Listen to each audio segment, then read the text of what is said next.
nih tentang materinya, boleh nanti raise hand. Jadi nanti akan bertanya langsung dengan pematerinya, seperti nanti tentang materinya boleh itu. Nah, mekanisme yang kedua itu juga bisa dengan menyertakan pertanyaan melalui kolom chat box. Jadi kalau misalnya mungkin ada yang malu gitu ya, itu boleh nanti langsung aja chat aja langsung di chat box di bawah itu dengan format nama underscore pertanyaan. Dan yang terakhir yaitu yang keempat, jadi semua peserta webinar itu akan mendapatkan e-sertifikat. Nah, tapi ada ya share di akhir gitu. Jadi di akhir acara akan kami share gitu. Jadi teman-teman Inspirans diharapkan bisa mengikuti acara webinarnya sampai selesai. Gitu ya. Oke deh. Nah, ini karena sudah mulai kondusif juga ya untuk teman-teman. Nah, ini untuk insight yang ke-6 ini, Nadia Amalia ini, mungkin teman-teman juga udah pada tahu ya, siapa sih Kak Nadia Amalia ini. Nah, tentunya ini Kak Nadia kayaknya udah hadir dong tentunya di tengah-tengah kita ya. Mungkin kita bisa sapa dulu. Selamat malam Kak Nadia. Malam. Oke, siap. Kak Nadia gimana? Apa kabarnya Kak? Baik. Oke, baik. Alhamdulillah. Semangat selalu ya, Kak. Nah, ini teman-teman, jadi Kak Nadia Amalia ini adalah salah satu, adalah seorang CEO dan juga co-founder dari Alia. Nah, mungkin teman-teman ada yang udah tahu juga ya tentang Alia ya. Jadi, atau mungkin juga ada yang,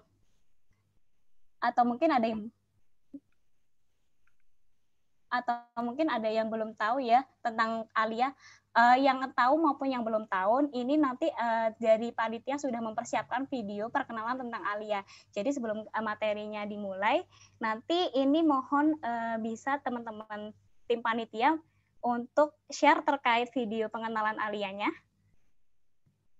Dari panitia apakah sudah siap untuk videonya? Oke deh, siap. Ini dia. Oke, boleh dilihatkan?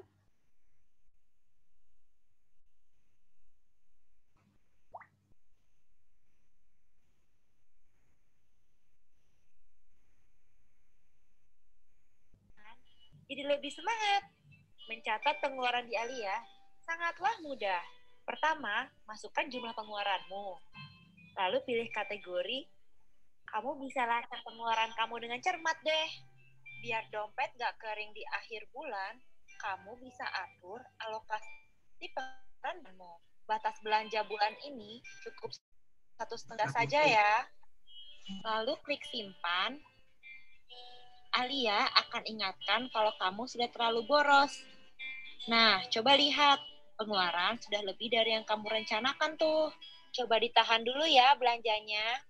Ayo, semangat nabung untuk gapai tujuan hidup kamu. Pertama, pilih tujuan. Contohnya pendidikan. Lalu, tulis cita-cita dan nominal uang yang kamu perlukan. Pilih target tanggal kamu akan tercapai. Alia akan hitung jumlah setoran harian yang kamu harus tabung. Kalau ingin konsultasi keuangan, kamu juga bisa tanya kepada para ahli. Konsisten dan semangat terus ya untuk menggapai mimpi kamu. Alia, sahabat cerdas keuanganmu.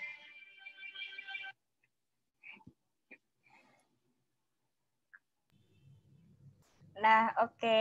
Jadi kayak gitu ya teman-teman ya untuk pengenalan Alia. Jadi Alia ini adalah salah satu platform aplikasi yang mungkin teman-teman sudah bisa dapatkan juga di App Store maupun juga di Play Store gitu. Jadi untuk bisa bantu teman-teman dalam tracking pengeluaran dan juga pemasukannya teman-teman gitu. Jadi bisa bantu dan nantinya akan relatable banget sama materi pada malam hari ini kayak gitu.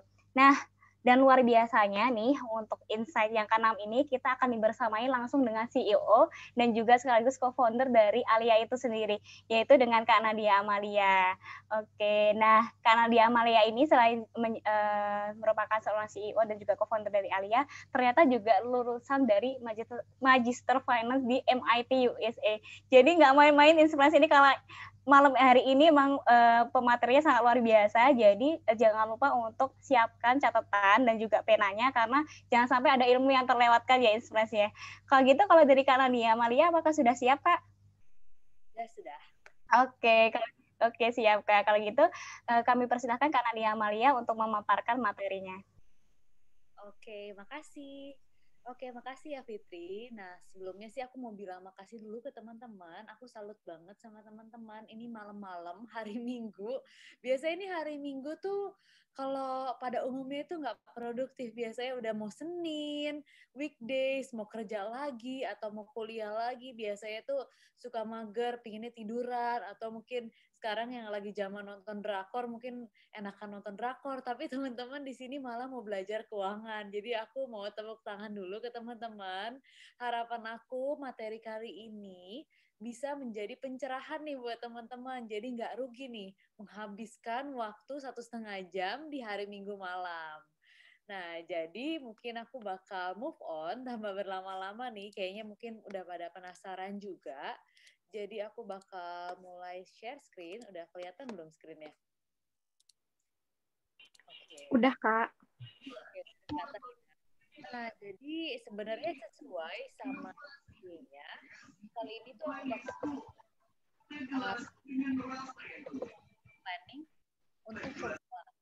Nah, jadi di sini mungkin tadi sempat Fitri tadi udah memperkenalkan apa itu Alia. Jadi aku mungkin yang tadi teman-teman belum dapat, aku mau reintroduce lagi. Jadi aku dari Alia, dan Alia itu salah satu produk yang aku buat dari pengalaman aku sendiri, dari manage uang dan mengalami kesulitan karena nyatet uang tuh ribet, manage uang tuh ribet. Akhirnya aku bikin platform yang namanya Alia, yaitu platform aplikasi yang bisa membantu kita tracking transaksi dan juga menganalisa spending kita dari HP aja. Karena selama ini dulu aku tuh biasanya nggak tahu kondisi keuangan aku. Dulu pakai Excel, dulu pakai Notes, jadi ribet banget.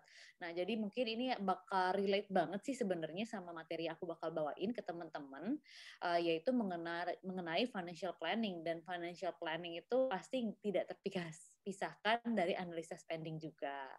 Nah, tapi tadi kan di awal udah ada cek ombak nih dari namanya dari Insight ya. Tadi sempat Fitri cek ombak. Nah, di sini aku juga mau cek ombak juga nih. Jadi di sini aku bakal ada polling. Aku mau teman-teman ambil quiz dulu nih biar udah malam-malam kan, semoga nggak ngantuk ya. Jadi aku mau launch poll ini buat teman-teman buat bantu jawab. Pernah nggak teman-teman ngerasa akhir bulan itu pusing kalau lihat rekening, atau akhir bulan itu pusing lihat isi dompet? Nah, jadi aku bakal nunggu nih sampai teman-teman selesai voting. Pengen tahu nih cek ombak, kira-kira teman-teman di sini udah gimana nih? Kira-kira pusing atau senang sama kondisi keuangannya nih? Wah, ini ada 4 orang kayaknya nggak pernah pusing, jadi kayaknya emang keuangannya top chair nih. Nah, di sini oke, aku tunggu sampai 1 menit ya. Kita cek ombak nih. Semoga malam-malam belum ngantuk ya. Oke, udah hampir 1 menit, hampir 92 orang yang jawab. Nah, oke, kita udah mau 1 menit, udah hampir 91 nih yang jawab nih. Wah, oke, udah 1 menit, aku bakal end poll-nya ya. Nah, oke. Nah, ini dia result-nya. Jadi, pernah nggak kalian ini yang ikut di sini pusing lihat rekening di akhir bulan? Nah, jawabannya hampir semuanya atau hampir 90% ini pernah. Tapi juga ada nih di sini yang nggak pernah pusing lihat rekening. Karena mungkin keuangannya udah bagus juga, mantap. Nah, tapi di sini yang hampir 90%, menurut aku itu nggak perlu khawatir karena itu normal banget buat kalian pusing lihat rekening. Pasti ada dalam fase dalam hidup, pasti kita pusing. Nah, karena itu biar kita nggak pusing, kita ini perlu namanya financial planning nih. Intinya biar nggak stres gitu. Nah, karena kenapa kita butuh financial planning? Karena kalau misalnya kita lihat nih ya, ada penyakit yang namanya kanker atau kantong kering. Jadi biasanya nih kalau misalnya udah stres karena uang, itu akhirnya kita nggak semangat kerja, pusing, produktivitas menurun, lihat dompet stres, nggak bisa hang out, cuma bisa makan Indomie, makan promah malah akhirnya. Nah, karena itu penting banget buat financial planning biar kalian ini nggak masuk di golongan yang kayak gini nih, kantong kering. Nah, karena itu di sini aku bakal sharing-sharing nih gimana cara teman-teman biar menghindari penyakit kanker ini. Nah, ternyata tapi kalau misalnya kita lihat secara general juga di Indonesia, kalau misalnya teman-teman ngerasa nih panik, ternyata nih nggak bisa nih financial planning. Gimana ya financial planning kok ribet? Tapi ternyata kalau kita lihat secara broad gitu ya, se-Indonesia, ternyata 62% orang di Indonesia itu ternyata nggak mengerti keuangan. Jadi kalau teman-teman sekarang nggak ngerti, nggak usah khawatir, karena sebenarnya banyak orang di Indonesia juga nggak ngerti. Karena itu kita sekarang harus mengambil kesempatan di mana kita itu bisa belajar mengenai keuangan yang baik dan benar. Nah gitu. Nah tapi pertanyaan selanjutnya, kalau misalnya kita udah nggak ngerti, pingin ngerti, sebenarnya kenapa sih financial planning itu benar-benar penting? Kenapa sih? Apa sih yang menyentil kita kalau misalnya pasti dong kalau kita melakukan suatu hal pasti ada tujuannya kan. Nah di sini ada beberapa hal menurut aku yang benar-benar penting banget dari segi financial planning. Ada 3 hal nih. Jadi financial planning itu penting, mungkin aku bakal mulai dari yang sebelah kanan. Jadi kalau misalnya financial planning itu tuh membantu kita, mungkin teman-teman pernah dengar terms di mana gali lubang, tutup lubang. Jadi kalau misalnya gali lubang, tutup lubang itu biasanya karena kita financial planning atau mungkin uangnya itu nggak dicatat, nggak pernah di-track, tiba-tiba pas lagi akhir bulan, bokeh, akhirnya ngutang nih sama sahabat. Nah, ternyata pas lagi bulan depannya akhirnya ya udah deh, pas lagi bulan depan gaji bulan depannya habis di awal bulan karena bayar utang itu. Pas akhir bulan lagi harus ngutang lagi akhirnya. Jadi gali lubang, tutup lubang, ngutang terus. Jadinya ngutang di mana-mana. Nah, ini bahaya banget ya. Karena kalau misalnya kita ngutang di mana-mana, nanti akhirnya bukan hanya dari sisi keuangan kita yang nggak aman, persahabatan kita juga nggak aman nih. Nanti kita sama teman-teman yang lain ini juga bakal dianggap si tukang ngutang. Pasti kan kayak gitu kan nggak aman ya. Jadi jangan sampai kalau kita nggak bisa financial planning, jadi kita jadi tukang ngutang karena nggak bisa ngatur arus kas. Nah, itu yang paling penting dan urgent. Nah, yang kedua itu adalah masalah meeting your financial goals. Nah, aku yakin banget nih, teman-teman di sini pasti punya mimpi nih. Mau beli rumah, ada yang mungkin mau ngebet mau nikah, ada yang mau nggak tahan nih setelah corona pingin liburan, ada yang pingin New Year. Nah, itu dengan kalau misalnya kita financial planning, kita bakal bisa plan hal tersebut lebih baik.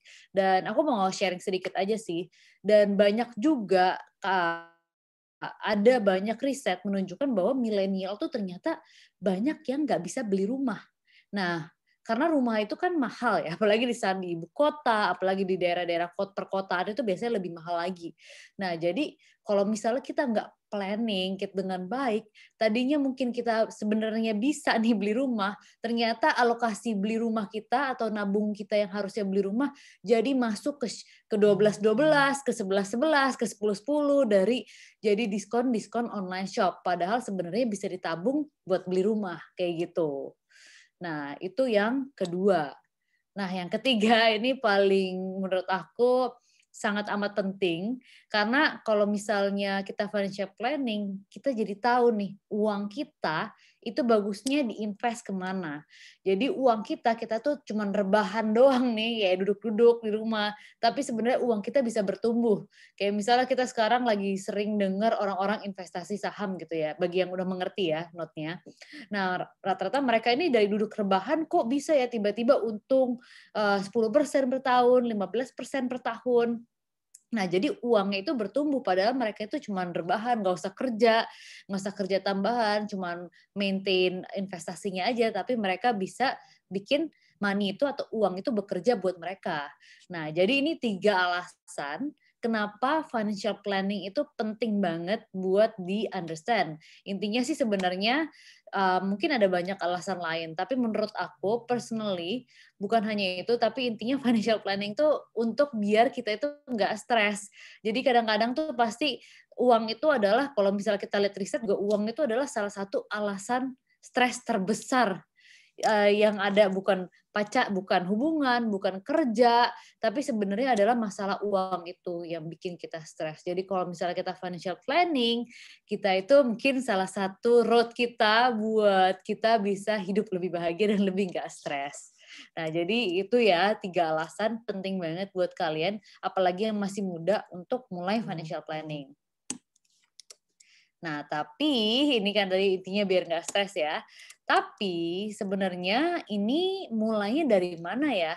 Pasti dong yang paling kita pusing apalagi dalam financial planning itu adalah mulainya dari mana ya? Kesannya kan kayak ngatur duit tuh pusing, mulai investasi tuh pusing.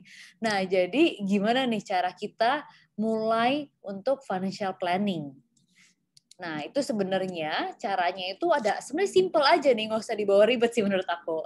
Jadi ada 4 step utama kita dalam financial planning. Yang pertama, pasti dong kalau misalnya sebelum kita planning, kita harus paham dulu nih. Kayak misalnya kita mau planning kuliah di mana, tapi kan kita harus ngerti dulu nih passion kita di mana, kita sukanya apa. Nah, bukan hanya di karir aja atau di kuliah, tapi juga di financial planning.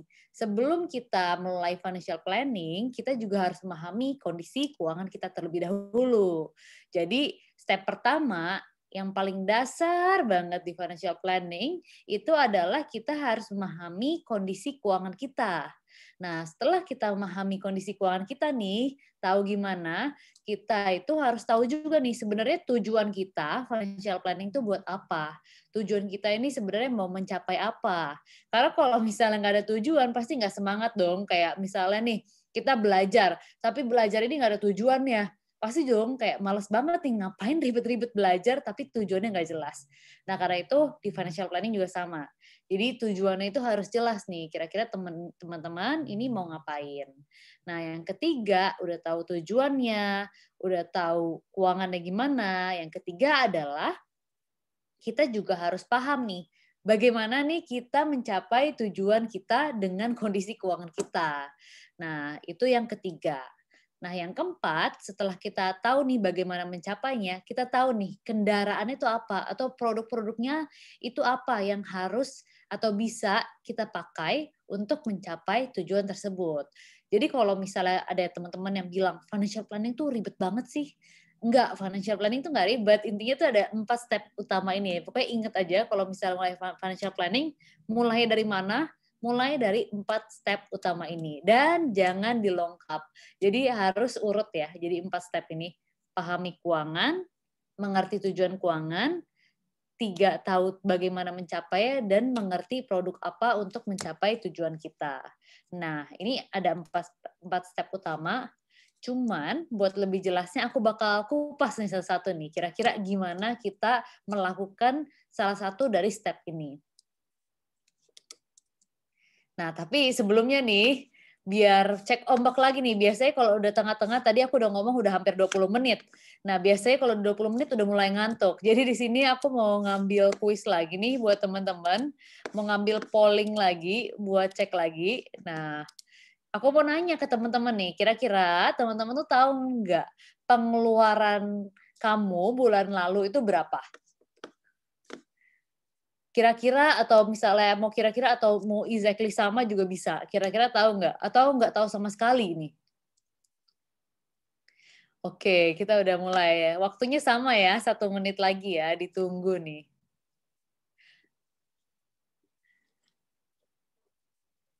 Kalau misalnya malu-malu nggak apa-apa, klik aja karena ini anon kok. Jadi jangan takut ya.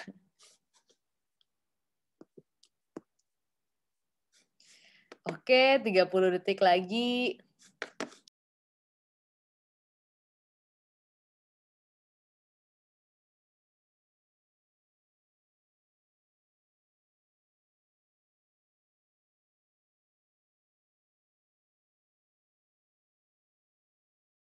Oke, nah udah 1 menit nih. Jadi aku bakal end poll-nya. Oke, nah jadi dari pollingnya kita bisa lihat bahwa lebih banyak ternyata di sini yang nggak tahu nih pengeluaran bulan lalunya berapa. Nah, tapi sebenarnya pentingnya apa sih buat tahu pengeluaran bulan lalu? Nah, jadi di sini tadi semoga tadi kuisnya udah bikin bangun ya. Nah, jadi di sini kalau misalnya kita cek lebih lanjut lagi, ini sering banget ada meme seperti ini. Bahwa dimana kalau kadang-kadang tuh kita mikir kita tuh udah punya uang, ternyata pas buka rekening itu shock, jadi manyun, ternyata pas lagi buka rekening cek saldo ternyata itu nggak ada duitnya. Nah, karena itu hal disebabkan karena kita nggak tahu nih pengeluaran kita bulan lalu tuh berapa. Nah, ini sering banget terjadi buat anak-anak muda, bukan hanya ke kalian, misalnya kalau kalian pernah, aku juga pernah merasakan seperti itu dulu, di mana kalau mau cek rekening tuh rasanya deg-degan nih. Kira-kira ada duitnya nggak ya? Tiba-tiba rekeningnya berapa ya duitnya? Nah, jadi itu tuh penyebabnya kadang-kadang karena kita itu nggak paham kondisi keuangan kita. Nah, jadi ini sebenarnya nyambung banget nih untuk memahami kondisi keuangan kita. Jadi kan di step 1 tadi itu adalah hal yang paling penting. Yang pertama kali dalam financial planning itu adalah memahami keuangan kalian. Namun, caranya gimana nih? Caranya untuk memahami kondisi keuangan. Yang paling gampang adalah memulainya dengan proses yang namanya audit. Nah, audit itu buat mengenali arus kas kalian gimana. Nah, jadi di audit itu prosesnya tuh sebenarnya gampang banget, cuman kadang-kadang suka malas dilakukan. Jadi kalau misalnya audit, itu tuh simpel banget. Coba kalian cek pendapatan kalian dibagi berdasarkan frekuensi kepastiannya. Jadi pendapatan itu bisa dibagi dari pendapatan rutin dan juga insidentil. Nah, insidentil ini pendapatan yang kadang-kadang doang didapatnya, kayak misalnya bonus, hadiah lomba. Nah, sementara kalau rutin itu pendapatan yang kalian pasti dapatkan setiap tahunnya. Setiap bulannya, sorry. Jadi setiap bulannya, kayak misalnya gaji atau uang jajan dari orang tua. Nah, yang kedua, proses audit bukan hanya di pendapatan, tapi juga di pengeluaran. Nah, pengeluaran kalian bisa bagi berdasarkan prioritasnya. Nah, di sini kalau misalnya biasanya itu dibagi menjadi 3, yaitu primer. Primer itu biasanya disebut dengan kebutuhan atau ini pengeluaran, sorry aku baru ingat. Ini harusnya pengeluaran primer ya, sorry. Ini pengeluaran bukan pendapatan yang sebelah sini. Pengeluaran primer. Nah, jadi pengeluaran primer itu pengeluaran yang kudu harus dikeluarkan setiap bulannya. Kayak misalnya bayar kos, transportasi, makan kalian itu masuk di pengeluaran primer. Nah, sedangkan pengeluaran sekunder itu pengeluaran yang kalian keluarkan setiap bulannya, cuma sebenarnya nggak penting-penting banget. Kayak misalnya pengeluaran yang nggak penting-penting banget, misalnya mungkin hangout sama teman-teman. Sebenarnya kan kayak setiap bulan pasti dong, kayak apalagi anak-anak muda nih pasti sering hangout kemana gitu, ngafe, beli kopi. Nah, itu masuk di sekunder karena sebenarnya kalian tuh bisa bertahan hidup tanpa itu. Cuman ya pingin aja. Jadi kayak lebih kayak ke playing, pengeluaran untuk senang-senang. Nah, prioritas terakhir adalah pengeluaran tersier. Pengeluaran tersier ini adalah pengeluaran yang kalau misalnya kita bilang itu paling nggak penting. Jadi misalnya kayak kalian itu buat jalan-jalan ke Bali atau misalnya akhir tahun ini mau ngasih hadiah ke teman-teman dekat, sebenarnya kan itu urutan kepentingan biasanya paling terakhir. Nah, jadi pengeluaran tersier ini yang kadang-kadang doang dan sebenarnya prioritasnya nggak begitu penting-penting banget gitu. Nah, jadi ini ada 3 prioritas dari pengeluaran yang bisa di-rate. Nah, jadi kalian itu bisa memulai audit kalian dengan membagi pendapatan kalian dengan metode tersebut dan juga pengeluaran kalian dengan metode prioritas. Nah, selanjutnya di proses audit, kalian itu bisa membandingkan pendapatan kalian sama pengeluaran kalian. Nah, kira-kira itu lebih besar mana nih, pendapatan kalian atau pengeluaran kalian? Nah, dari situ kalian jadi tahu nih, kira-kira spending habit kalian nih bagaimana? Apakah sebenarnya spending habit kalian nih udah sehat atau belum. Nah, jadi ada sering banget kalau misalnya aku pas training sering banget menemukan kasus mana pengeluaran ini lebih besar dibandingkan pendapatan, dan itu baru ketahuan pas lagi audit. Jadi selama ini nggak nyadar, karena apalagi misalnya dulu pas lagi aku mulai audit, dulu tuh aku kadang-kadang nggak nyadar kalau misalnya pengeluaran aku lebih besar dibandingkan pendapatan aku, apalagi pas lagi kuliah, karena kan masih bisa minta orang tua dan lain-lain ya. Jadi kadang-kadang kita nggak nyadar nih. Nah, karena itu audit itu penting banget. Jadi kita tahu nih kira-kira pengeluaran kita itu sebenarnya berapa, pendapatan itu sebenarnya berapa. Jadi sebenarnya kita tuh overspending atau enggak. Sebenarnya kita tuh bisa save more apa enggak, kayak gitu. Nah, ini juga penting untuk menilai kesehatan finansial kalian. Jadi kalau misalnya kesehatan finansial, mungkin aku bakal bahas, tadi agak lompat, sorry. Jadi aku bakal bahas dari ternyata kalau misalnya pengeluaran kalian itu lebih besar dari pendapatan, itu tuh kalian tuh harus ngapain. Nah, jadi kalau misalnya dengan audit, pas lagi audit ini ternyata menemukan kasus di mana pengeluaran kalian itu lebih besar dibandingkan pendapatan. Nah, itu gimana nih buat mengatasinya? Biar buat bulan depannya itu kalian nggak boros lagi. Nah, jadi kalau misalnya kalian melakukan audit, itu jadi jauh lebih gampang buat kalian untuk menghindari yang namanya defisit. Nah, jadi kalian tinggal cek aja. Tadi kan aku bilang ada 3 macam prioritas ya. Kalian ingat-ingat pengeluaran kalian bulan lalu, terus bagi dari primer, sekunder, sama tersier. Nah, dari situ kan ketahuan nih, kira-kira spending kalian ini sebenarnya banyaknya di primer, banyaknya di sekunder, atau banyaknya di tersier. Nah, kalau misalnya kalian defisit, kalian bisa ngurangin nih dari pengeluaran yang paling nggak penting, kayak tersier. Terus kalau misalnya tersier masih defisit juga, kalian bisa ngeluarin yang sekunder, kayak gitu. Tapi kalau misalnya sekunder juga masih defisit, jadi mungkin opsinya biasanya ya menambah pendapatan. Karena primer itu adalah pengeluaran yang benar-benar pokok banget gitu. Jadi biasanya kalau misalnya defisit, coba cek lagi pengeluaran sekunder kalian, pengeluaran tersier kalian, dan cek lagi kira-kira apa yang bisa dikurangin dari situ, kayak gitu. Nah, terus ini juga biasanya kalau misalnya habis audit, kadang-kadang kita seneng nih, yes, ternyata keuangannya itu udah surplus atau pengeluarannya itu lebih kecil dibandingkan pendapatannya. Nah, itu nggak berarti keuangan kalian sehat.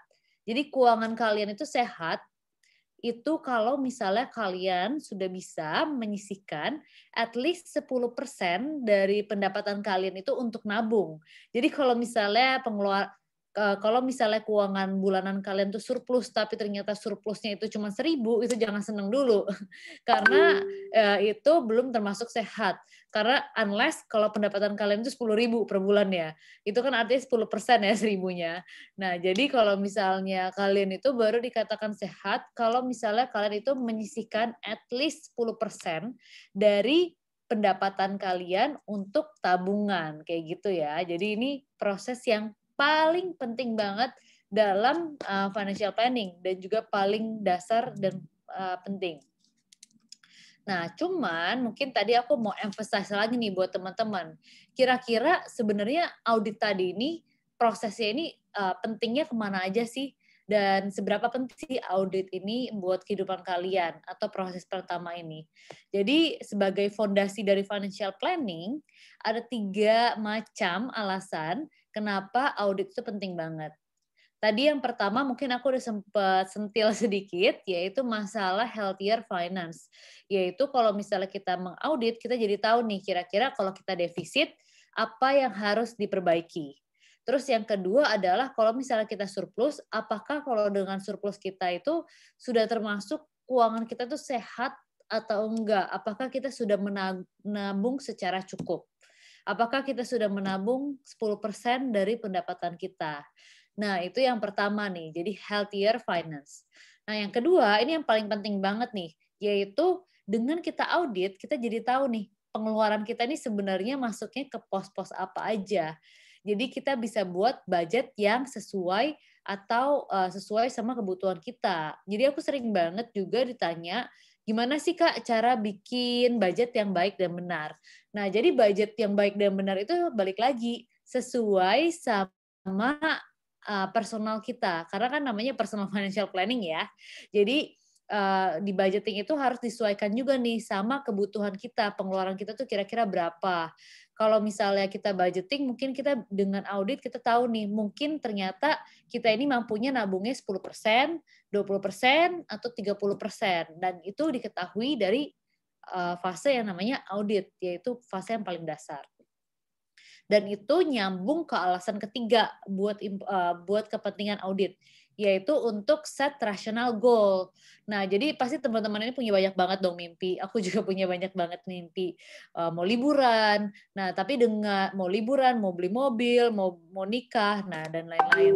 Nah, dengan kita melakukan audit, kita jadi tahu nih, kira-kira kita ini kalau misalnya mau nabung buat liburan, bisanya ke Bali, ke Singapura, ke Jepang, atau misalnya ke Eropa. Nah, jadi kita tahu nih kira-kira emang keuangan kita nih setnya ini goalnya tuh kemana nih yang rasional. Nah, jadi karena itu penting banget buat kita nggak lupa untuk setiap memulai financial planning, kalau kalian belum pernah audit atau nggak tahu pengeluaran kalian berapa, pendapatan kalian berapa, secara detail atau secara prioritasnya, penting banget buat kalian ini memulai dengan audit terlebih dahulu gitu. Nah, jadi ini udah ya dikupas tuntas nih yang buat step pertama.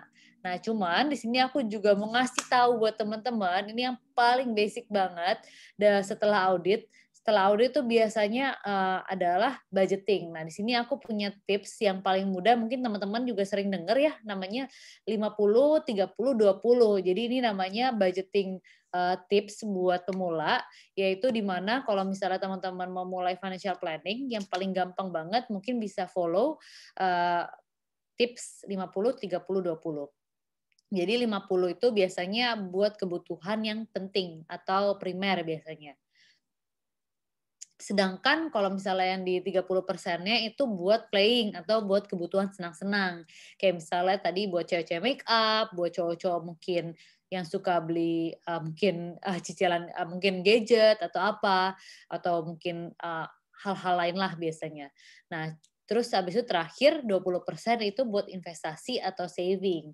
Nah, ini tuh buat biar teman-teman nggak pusing aja sih kalau misalnya baru mulai budgeting, terus habis itu udah audit, mungkin teman-teman yang mau mulai budgeting bisa mulai dari 50, 30, 20 ini. Nah, ini tuh bagus karena buat savingnya ini lebih di atas dari kriteria yang seharusnya yaitu 10%. Nah, ini buat yang teman-teman yang mau awal-awal financial planning. Nah, ini aku mau kenalin lagi. Tadi aku sempat bahas dan kenapa ini relate banget.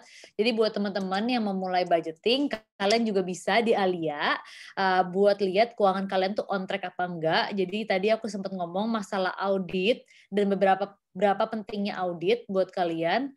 Nah, di Alia ini kalian ini setelah audit bisa melakukan set budget juga nih dan memeriksa kira-kira keuangan kalian tuh on track atau enggak sesuai dengan planning kalian.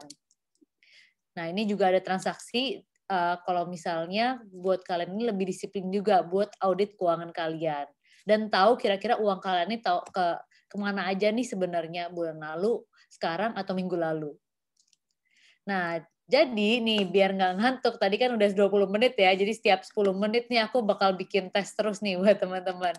Biar nggak ngantuk, aku mau ngasih kuis lagi nih, polling kedua. Nah, polling ketiga. Nah, jadi di sini aku bakal ngasih sebelum kita masuk ke step ketiga, yaitu mengerti tujuan keuangan, aku mau ngasih polling buat teman-teman. Kira-kira teman-teman ini tahu nggak kira-kira mana yang lebih penting didahulukan? Atau menurut teman-teman, kira-kira mana yang penting didahulukan? Dana darurat, beli saham, beli rumah, atau mobil nih? Menurut kalian aja nih, nggak usah pakai teori. Menurut kalian aja yang lebih penting yang mana? Oke, aku bakal nunggu 1 menit lagi ya.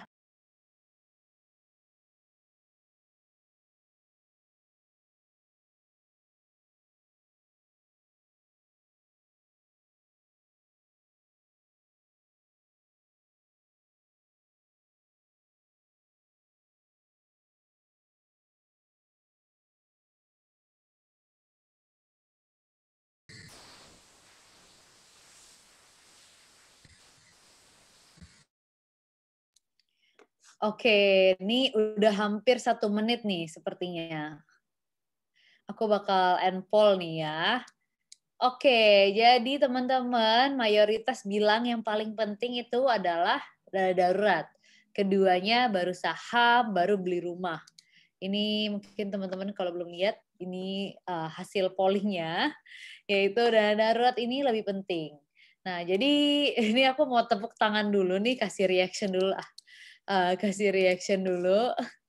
Jadi jawabannya benar. Di sini ternyata teman-teman, aku mau tepuk tangan dulu karena pertama teman-teman masih bangun. Terus yang kedua adalah jawabannya benar. Nah, di sini tadi kan kita udah ke tahap pertama ya di financial planning, yaitu masalah audit. Nah, jadi yang kedua, step kedua adalah mengerti tujuan keuangan kita. Nah, tujuan keuangan itu ada banyak banget nih, ada macam-macam. Nah, cuman di tujuan keuangan itu ada namanya prioritas juga, yang mana yang lebih penting. Nah, cuman yang kita lihat sekarang nih, yang terjadi sekarang adalah rata-rata netizen zaman sekarang itu langsung ke investasi, nggak lewat tabungan, nggak pakai asuransi, nggak pakai dana darurat, tapi langsung investasi.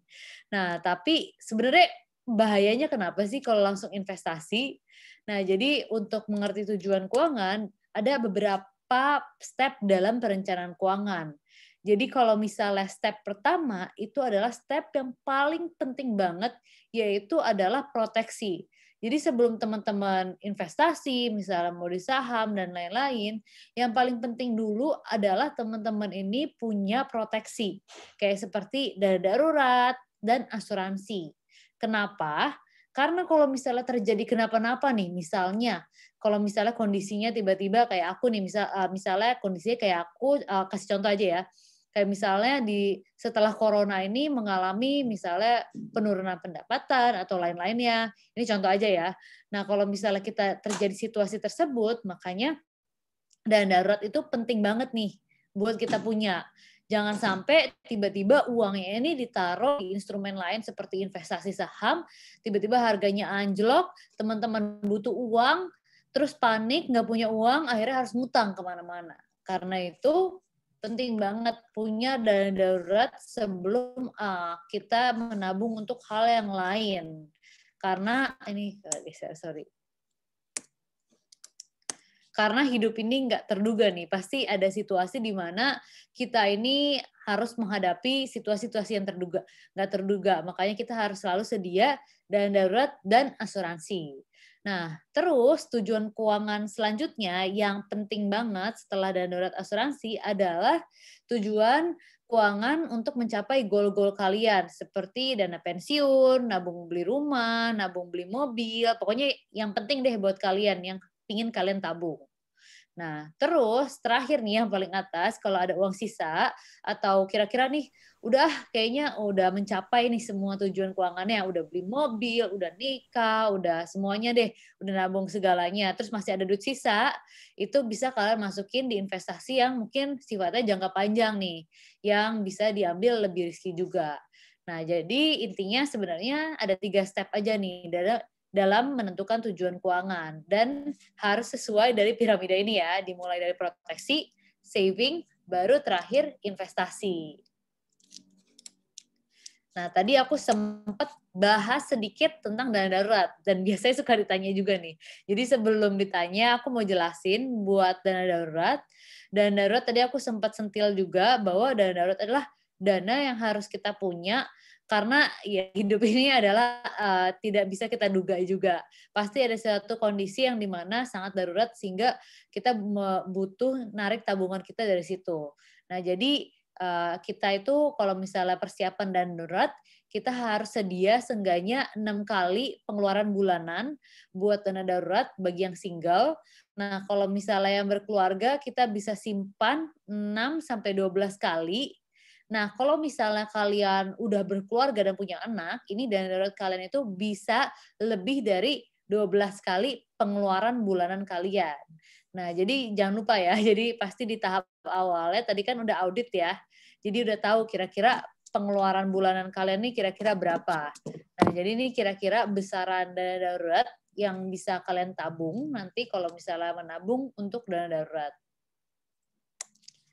Nah, jadi ini yang tahap pertama ya. Nah, terus kita mulai ke, tadi kan piramida pertama kan dana darurat selesai ya dikupas, kita sekarang ngupas tujuan yaitu yang bagian kedua, yaitu nabung untuk tujuan finansial. Nah, jadi ini aku kasih langsung aja case study biar gampang relate-nya.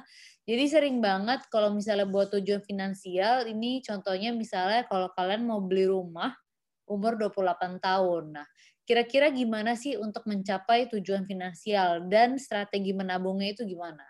Nah, jadi untuk menentukan tujuan keuangan, kalian itu harus, maksudnya lebih gampang apabila kalau misalnya kalian ini pakai metode yang namanya SMART.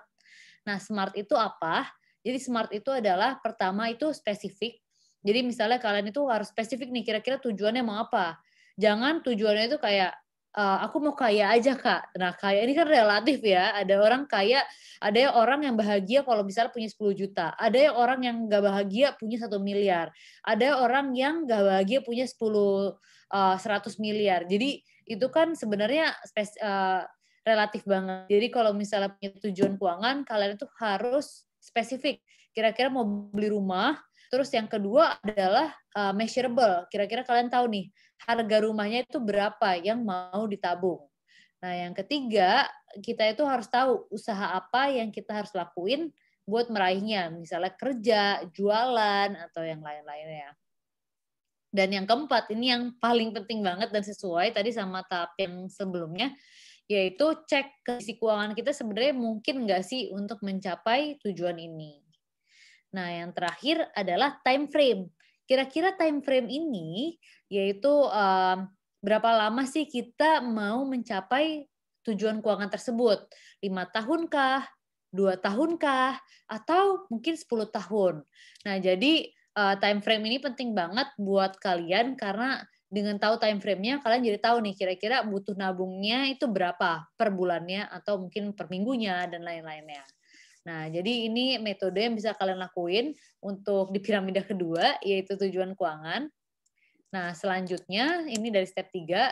Ini kayaknya udah 10 menit lagi aku ngomong. Jadi aku mau bikin kuis lagi nih kayaknya, biar nggak ngantuk lagi. Jadi ini ada contoh nih dari temen aku, namanya, contoh ya, contoh aja.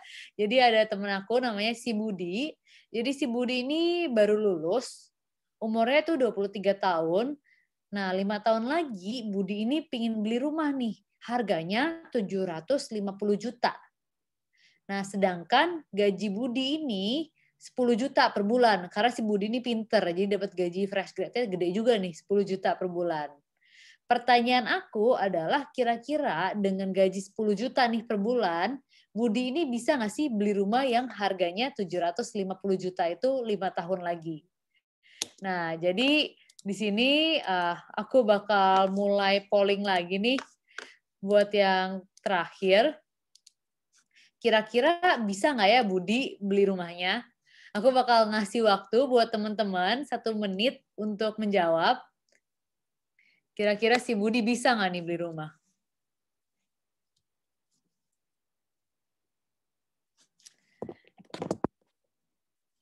Bisa, oke. Ini banyak banget yang udah mulai jawab.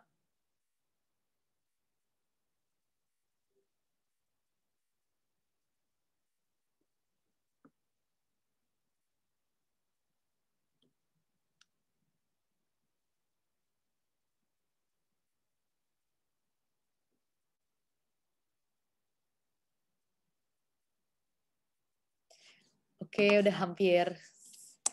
Bentar lu, soalnya malah ke-skip. Hampir 1 menit.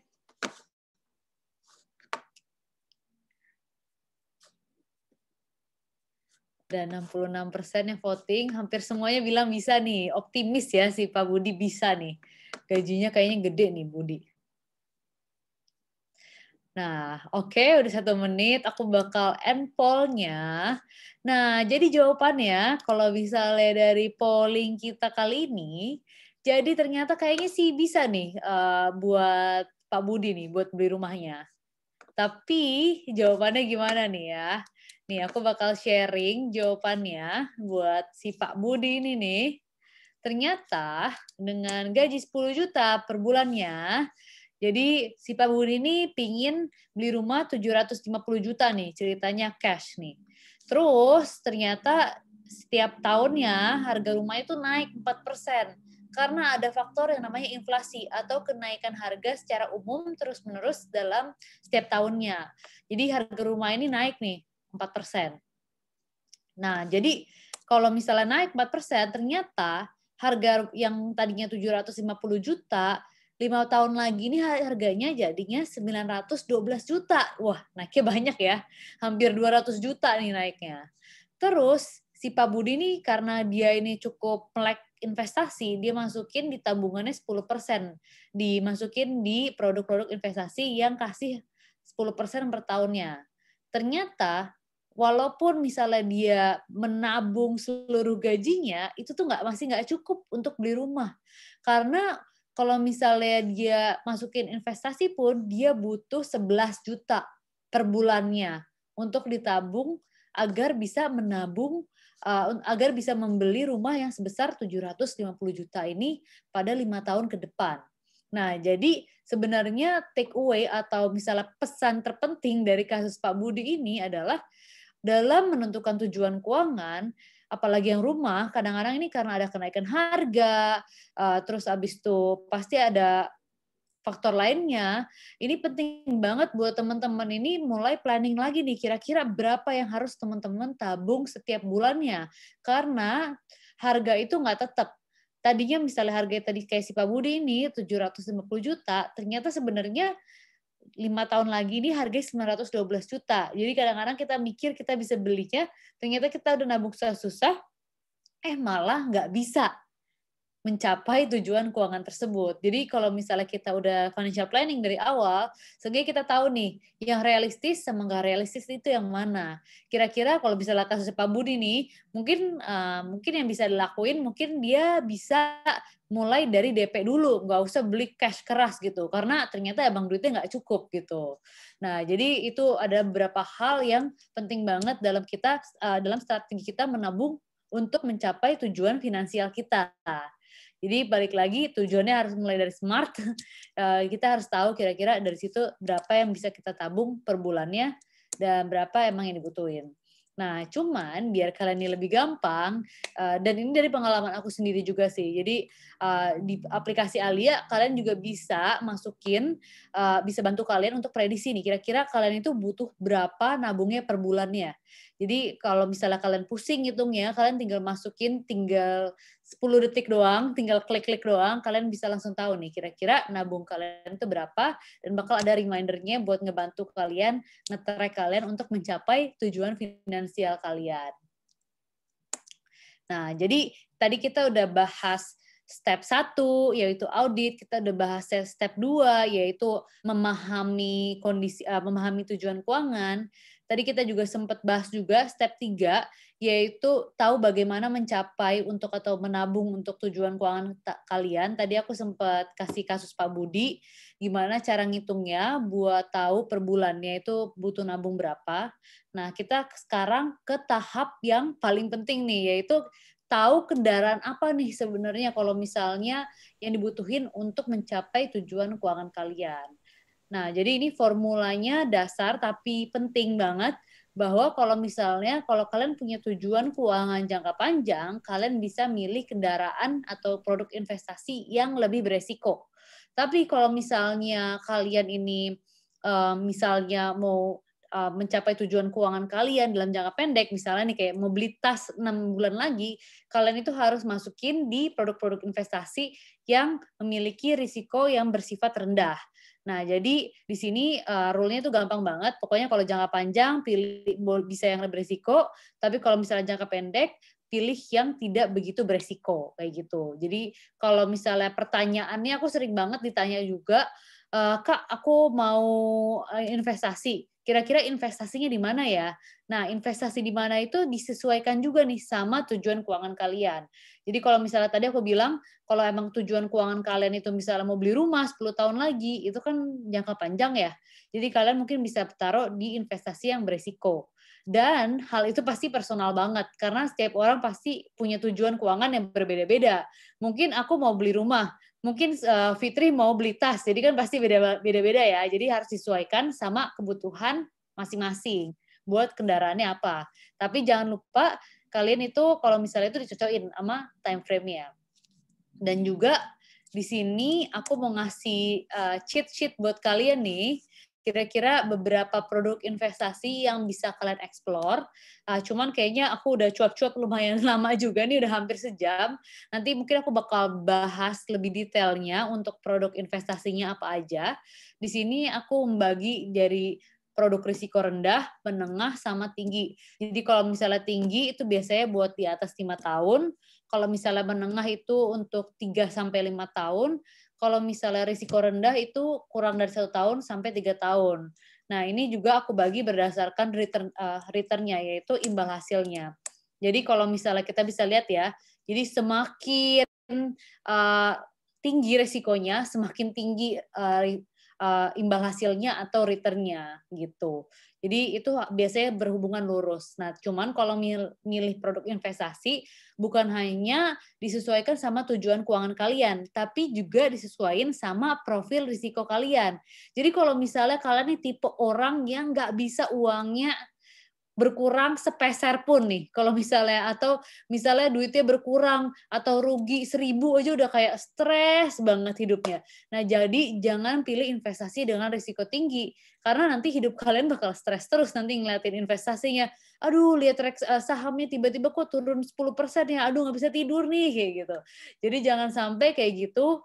Kalau misalnya kalian tahu kalian orang yang nggak bisa mentolerir risiko, pilih yang risiko rendah aja, walaupun itu buat tujuan keuangan yang jangka panjang ya. Karena itu daripada hidupnya stres demi return tinggi, mendingan nggak usah stres deh. Jadi pilih risiko rendah, sesuaiin sama profil risiko kalian. Nah, jadi untuk sekalian menutup nih ya, jadi aku mau recap lagi dari cuap-cuap aku nih, udah hampir 1 jam. Ada beberapa hal yang penting banget dalam financial planning, apalagi buat yang basic.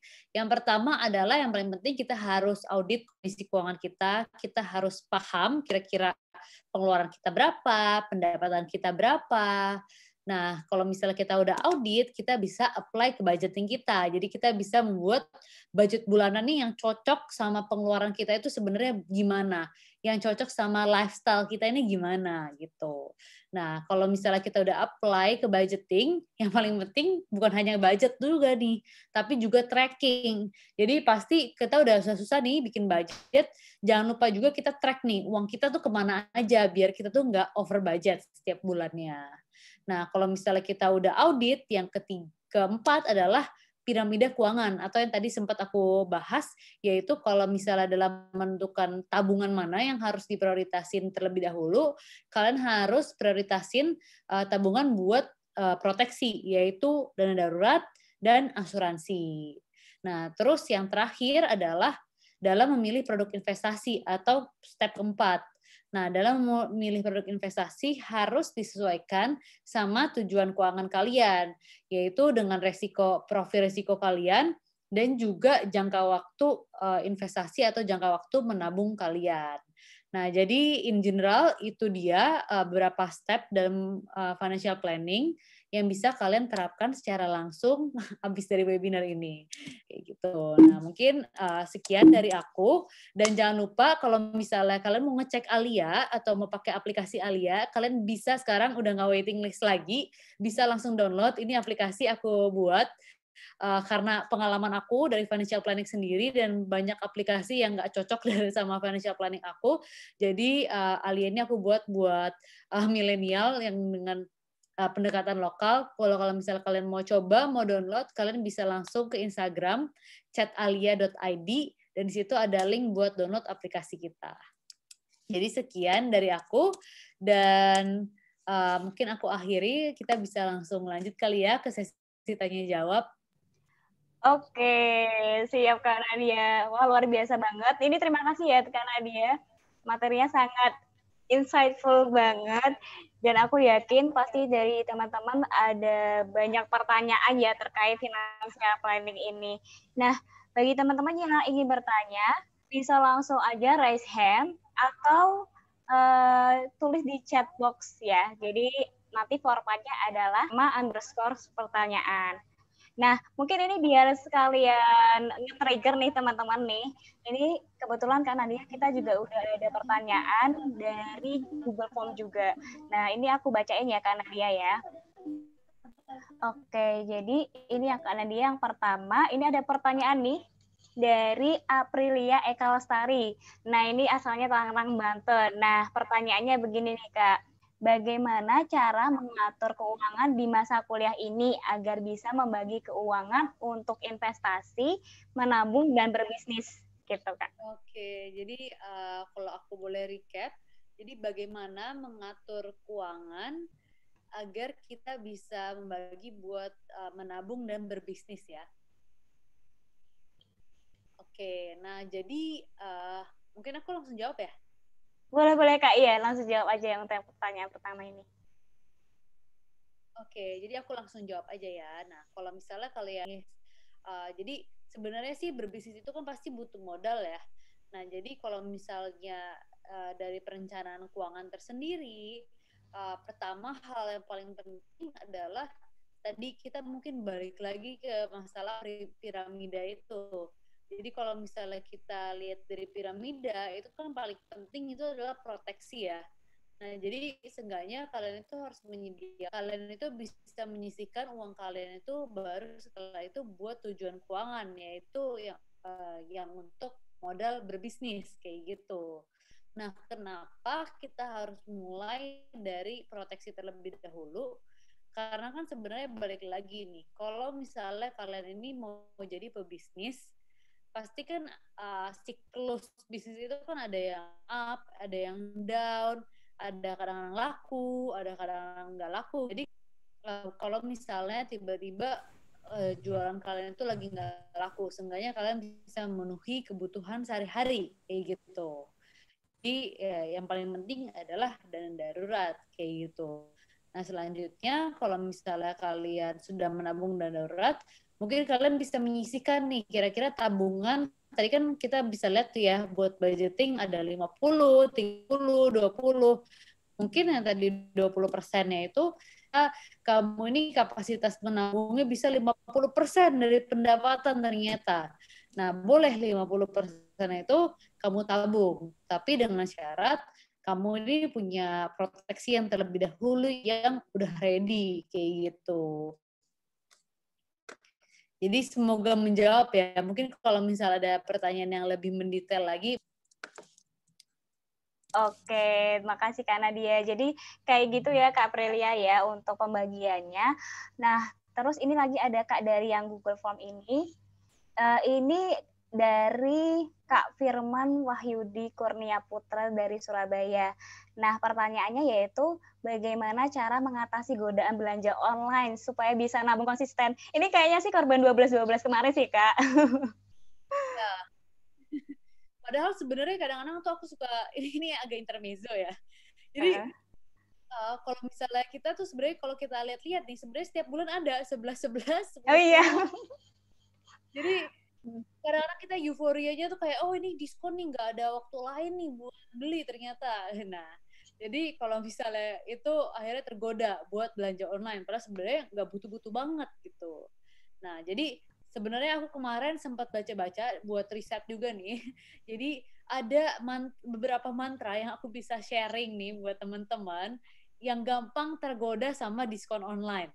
Jadi pas lagi kalian lihat diskon online, apalagi misalnya kalian lihat nih, aduh lucu banget nih, misalnya buat cewek-cewek bajunya lucu banget, atau lihat makanan, kira-kira kayaknya enak banget nih, bikin ngiler gitu. Jadi gatel pengen beli.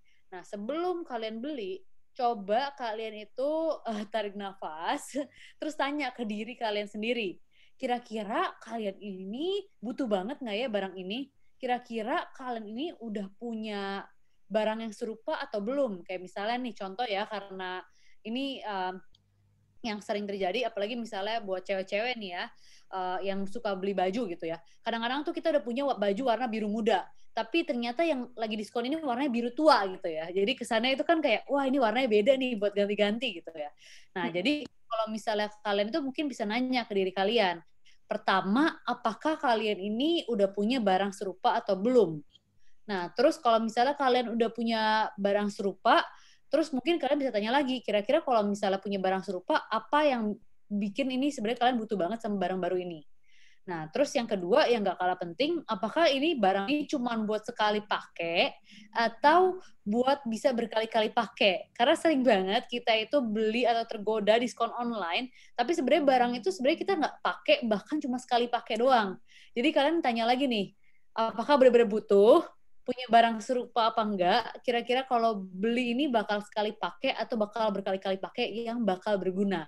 Nah, jadi tarik nafas dulu. Oke, sebelum klik, mungkin boleh dimasukin wishlist dulu, biar bisa mikir. Terus habis itu ntar pas lagi mau masukin keranjang nih, mau beli, kalian mikir, kira-kira benar-benar butuh atau enggak, kayak gitu.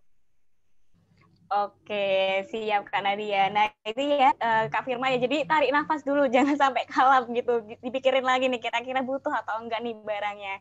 Nah, ini ternyata juga ada yang raise kan Kak Nadia, ini dari Ubaidillah. Nah, Kak Ubaidillah boleh on cam dan langsung aja unmute untuk pertanyaannya, bisa langsung disampaikan ke Kak Nadia. Halo Kak. Halo.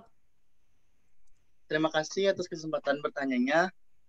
Pertanyaan saya yaitu, bagaimana kalau dalam audit pendapatannya 0% atau ditanggung 100% oleh orang tua? Apakah audit tetap perlu dilakukan? Terima kasih. Oke, makasih Ubay. Panggilannya Ubay ya. Oke, jadi buat audit sendiri, mungkin aku boleh biar interaktif, mungkin aku boleh nanya juga ya ke Ubay. Boleh, Oke, Kak? aku boleh nanya juga ke Ubay. Nah, jadi kalau misalnya dalam audit sendiri, apakah misalnya Ubay ini tipe pengeluaran ini setiap mau beli apa, mungkin langsung diganti sama orang tua? Atau sebenarnya dikasih jajan bulanan gitu? Dikasih jajannya kalau lagi pengen belanja aja, Kak. Oh, oke. Nah, jadi sih sebenarnya mungkin, jadi artinya kalau misalnya ada pengeluaran tertentu baru dikasih jajan gitu ya. Oke, jadi mungkin tadi sih sebenarnya tadi yang materi aku mungkin lebih bisa relate ke kalau misalnya pengeluaran kita itu biasanya atau pendapatan kita itu biasanya dibagikan per bulannya. Nah, cuman kalau misalnya di kasus Ubay ini mungkin di auditnya itu mungkin jadi selama ini mungkin kayak misalnya nih Ubay mau minta sesuatu nih, misalnya minta bulan ini misalnya minta 500.000 gitu ya. Nah, dari 500.000 itu mungkin bilang sama orang tua misalnya mau ada tujuan tertentu ya, misalnya Ubay ini ada tujuan tertentu mau beli sesuatu atau mau nabung sesuatu. Mungkin dari situ bilang ini lagi nabung buat ini sekalian. Bisa salah satunya buat kayak gitu juga. Nah, mungkin menyambung ke pertanyaan itu buat auditnya dari segi itu aja sebenarnya mungkin yang bisa dilakukan adalah mungkin mengaudit dari sisi pengeluaran. Kira-kira dari pengeluaran yang tadi Ubay sudah keluarkan, apakah sebenarnya pengeluaran ini banyak kan yang nggak penting atau yang penting gitu. Dari situ sih yang basicnya. Jadi kan sebenarnya selama ini kan udah tinggal minta aja ya ke orang tua. Tapi nanti kan nggak selamanya kita bisa minta uang ke orang tua. Pasti satu kondisi di mana Ubay ini harus kerja, harus mengeluarkan sendiri. Nah, latihan yang bisa dilakukan dari sekarang adalah menilai nih kira-kira selama ini pengeluaran Ubay ini sudah efektif atau belum dengan audit tadi, kayak gitu. Dari prioritasnya, gitu sih. Udah menjawab belum Ubay? Sudah, Kak. Menjawab banget, terima kasih. Terima kasih. Oke, jadi seperti itu ya Kak Ubay ya. Nah, mungkin ini juga akan relate juga bagi teman-teman sekalian karena kebetulan mostly nih Kak Nadia yang hadir insight pada malam hari ini adalah mahasiswa. Jadi mungkin pendapatannya banyak yang dari orang tua gitu Kak. Oke. Nah, terus ini Kak ada pertanyaan lagi ini dari Firman. Nah, tadi pertanyaannya seperti ini Kak. Kak mau tanya dalam kondisi kayak gini, apabila kita ada dana lebih nih, sebaiknya ditaruh di tabungan biasa atau instrumen keuangan lainnya? Oke, jadi kalau misalnya punya, nah ini tergantung banget nih. Jadi tadi yang pertama apa? Opsi pertama dana keuangan biasa. Tabungan biasa Kak. Jadi mungkin deposito kali ya yang dimaksud tabungan biasa atau kas gitu. Oke. Nah, jadi ini tergantung banget ya. Jadi tergantung sama tujuan keuangan tadi. Tadi balik lagi kan. Jadi taruh uang di mana itu adalah kendaraan kalian nih atau produk investasi kalian. Nah, jadi kalau misalnya dalam memilih nih kira-kira taruh uangnya itu di mana yang efektif, itu harus disesuaikan lagi nih sama tujuan kalian. Misalnya, kalau misalnya uangnya itu buat dana darurat, mungkin lebih baik emang taruh di rekening biasa gitu. Karena pasti uangnya kadang-kadang dibutuhkan gitu. Dan itu nggak tahu kapan dibutuhkannya.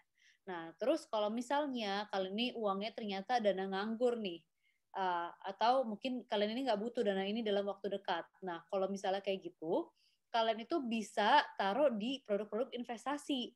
Karena kalau misalnya di tabungan itu kan nggak efektif ya. Paling tabungan itu kayak misalnya rekening biasa itu cuman bisa ngasih kalian imbal hasil yang mungkin sekitar 3%, 2%, belum lagi ada biaya admin kayak gitu. Jadi sangat terbatas ya dari uang kalian itu untuk bertumbuh.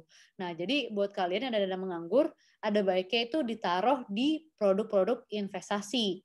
Nah, cuman investasinya itu apa? Ada 2 syarat nih menurut aku yang penting banget dalam memilih investasi. Yang pertama adalah kalian itu harus ngerti investasinya. Jadi ini aku tadi aku sempat ngasih investment fact list. Jadi di sini ada beberapa produk investasi ya. Di sini ada reksadana. Nah, reksadana ini sendiri adalah portofolio berbagai macam investasi yang dikelola oleh manajer investasi. Pokoknya istilahnya gampangnya reksadana itu kayak misalnya kalian ini punya uang, terus kalian titipin ke aku sebagai manajer investasi, nanti aku bantuin investasi di berbagai macam produk. Nah, itu namanya reksadana. Nah, jadi kalau misalnya reksadana, produk-produknya juga ada berbagai macam. Jadi ada yang pasar uang, itu di mana mereka itu ditaruh di produk-produk yang bersifat aman, seperti produk perbankan, seperti deposito. Nah, cuman kalau misalnya yang risiko menengah, ada juga yang pendapatan tetap. Ada yang ditaruh di instrumen yang bernama obligasi atau surat hutang negara atau surat hutang perusahaan. Ada juga yang namanya reksadana saham, yaitu yang diinvestasikan di perusahaan-perusahaan. Nah, itu reksadana, jadi berbagai macam banget. Nah, cuman sebelum kalian memulai investasi, kalian harus mengenalin dulu nih berbagai macam produk. Kayak misalnya saham itu apa, reksadana saham itu apa, reksadana pendapatan itu tetap itu apa, terus deposito dan reksadana itu apa, reksadana pasar uang itu apa. Nah, jadi itu penting buat kalian sebelum kalian memutuskan kira-kira investasi yang mana, pilih yang kalian itu paling comfortable atau paling mengerti. Kayak gitu. Tapi saran aku sih kalau misalnya emang punya duit ekstra, sayang kalau ditaruh di tabungan karena duitnya nggak bertumbuh banyak. Jadi kalau misalnya itu pertama pilih instrumen yang kalian itu nyaman, terus yang kedua sesuaiin juga nih sama profil risiko kalian. Kira-kira kalian ini dari pilihan investasi ini kan menunya banyak ya. Ada yang misalnya ada menu saham, ada menu pendapatan tetap, ada menu pasar uang. Nah, cuman menu yang cocok sama taste kalian tuh yang mana? Itu harus dicocokin lagi. Kayak gitu. Jadi ingat ya 2 syarat, profil risiko kalian semana, taste semana, terus yang satu adalah pahami juga nih, kira-kira produknya ini kayak gimana, gitu. Jadi semoga menjawab ya. Oke, siap Kak Nadia. Nah, ini mungkin pertanyaan terakhir kali ya Kak ya, karena ini juga udah menunjukkan pukul 8 lebih 45 menit nih. Nah, ini ada pertanyaan satu kali lagi Kak dari Jumiati Ningsih. Nah, pertanyaannya seperti ini Kak. Setiap kita punya definisi suksesnya masing-masing. Nah, dari Kak Nadia sendiri, pada kondisi seperti apa nih Kak bisa dikatakan sukses secara finansial? Terima kasih Kak. Oke. Nah, jadi sukses secara finansial ini mungkin aku bisa bilang sangat relatif ya, sukses secara finansial. Karena tadi sebenarnya kaya itu kan relatif banget ya. Ada yang orang merasa kaya dengan 1 juta, ada yang orang baru merasa kaya pas lagi 1 triliun, jadi sangat amat relatif. Cuman di finansial itu ada 3 macam sukses nih. Ada sukses utama nih biasanya. Jadi ada di mana kalau misalnya pertama, kalau misalnya fase sekarang, apalagi kalau misalnya buat anak muda itu adalah di mana kita itu bekerja untuk uang. Jadi kayak misalnya sekarang kita tuh harus bekerja untuk mendapatkan uang. Kayak misalnya harus kerja kantoran, harus berbisnis untuk mendapatkan uang. Jadi harus mengeluarkan tenaga nih. Nah, step kedua, tangga kedua adalah kita tuh campuran nih. Jadi kita tetap harus bekerja untuk mendapatkan uang, tapi uang kita itu udah mulai bisa menghasilkan uang buat kita juga. Nah, sukses secara finansial atau kita sering bilang namanya kebebasan finansial adalah di mana uang itu udah bisa bekerja dengan kita, untuk kita. Jadi kita ini nggak usah ngapa-ngapain, cuman kayak rebahan aja, uang kita itu udah bisa menghasilkan uang buat kita, dan juga kita itu bisa menghidupi kebutuhan sehari-hari kita dari uang kita aja, nggak usah bekerja lagi nih. Nah, itu menurut aku definisi sukses secara finansial. Jadi di mana kayak kalian bisa explore apapun yang kalian suka, dan uang itu kalian itu udah bisa menghasilkan uang sendiri untuk menghidupi kehidupan kalian sehari-hari kayak gitu. Dan itu didapatkan dari berinvestasi biasanya, dengan mengenali investasi-investasi dan menabung secara rutin dari sekarang. Nah, kalau misalnya udah kayak gitu, kalian udah deh bisa pensiun dini, bisa happy-happy hidupnya. Nah, itu definisi sukses secara finansial. Oke deh Kak, nah itu ya inspirasi ya, semoga bisa menjawab nih, jadi definisi sukses finansial itu seperti apa. Nah kalau gitu Kak, ini berarti menjadi pertanyaan terakhir nih Kak di insight yang ke-6 ini. Nah mungkin aku bisa bacain sedikit kesimpulannya ya Kak ya. Jadi untuk sukses finansial nih di usia muda ala milenial itu tentunya ada step-step utama financial planning. Jadi yang pertama yaitu pahami keuangan kita terlebih dahulu, bisa dengan kita mengaudit, kemudian kita bisa tahu nih, kita bisa membandingkan pemasukan dan pengeluarannya, bagaimana nih defisit atau enggaknya. Nah kemudian kita juga yang kedua yaitu mengerti tujuan keuangan kita nih. Nah yang ketiga tahu nih gimana caranya kita bisa mencapai tujuan keuangan tersebut. Dan yang keempat, yang terakhir nih, mengerti produk apa untuk mencapai tujuan kita, istilahnya seperti kendaraannya nih apa, mau investasi kah, reksadana kah, atau emas, atau mungkin deposito. Nah itu tergantung nanti profil resiko teman-teman masing-masing. Nah dengan begini mungkin Kak Nadia ada quotes gitu Kak yang mungkin bisa disampaikan untuk inspirasi nih. Oke, jadi untuk menutup ya, Iya. Pertama adalah it's never too early or too late to learn finance. Jadi di saat kalian manfaatkan untuk kondisi saat ini juga untuk mulai belajar keuangan, karena itu bakal berguna untuk masa depan kalian nantinya. Jangan merasa ini terlalu terlambat, jangan merasa ini terlalu early. Hal yang paling baik untuk memulai belajar keuangan itu adalah hari ini. Jadi semoga setelah hari ini teman-teman bisa langsung mempraktikkan dan juga bisa lebih melek untuk keuangan. Oke, siap. Jadi gitu ya, inspirasi nggak pernah ada kata-kata terlambat atau terlalu dini untuk belajar tentang finansial. Nah, terima kasih banyak Kak Nadia atas waktu yang telah disempatkan. Mungkin kita boleh minta fotonya bareng-bareng ya Kak Nadia ya, bareng-bareng sama teman-teman inspirasi. Dan dari panitia mungkin ada yang bisa membantu untuk capture nih, untuk memfoto nih kegiatan kita malam hari ini.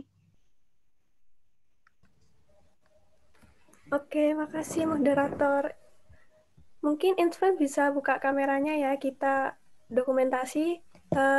Ini ada 5 slide nih, wah banyak banget. Oke, aku hitung ya. 1, 2, 3.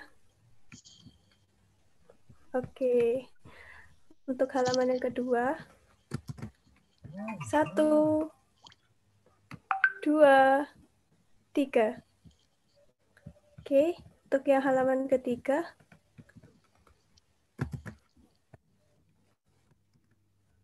1, 2, 3. Halaman keempat. 1, 2, 3. Oke, yang terakhir. 1, 2, 3. Oke, terima kasih semuanya. Acara saya kembalikan ke moderator. Oke, thank you Via. Nah, sekali lagi saya mengucapkan banyak terima kasih mewakili dari panitia Inspio ya Kak Nadia ya, udah mau luangkan waktunya lebih dari 1 jam Kak Nadia di malam Senin ini, luar biasa banget, padahal besok udah mulai on duty ya Kak. Kayak gitu. Nah, apabila ini Kak Nadia boleh stay di sini atau boleh meninggalkan room juga Kak kalau misalnya ada urusan lainnya. Sekali lagi makasih Kak Nadia. Kasih. Oke, kalau gitu Inspirasi ini pasti adalah hal yang paling ditunggu sama Inspirasi kalian karena aku akan nge-share nih link feedbacknya nih. Dari tadi ada yang banyak banget yang nanyain Kak mana link absennya, Kak mana link absennya. Oke, jadi aku akan share nih link absennya.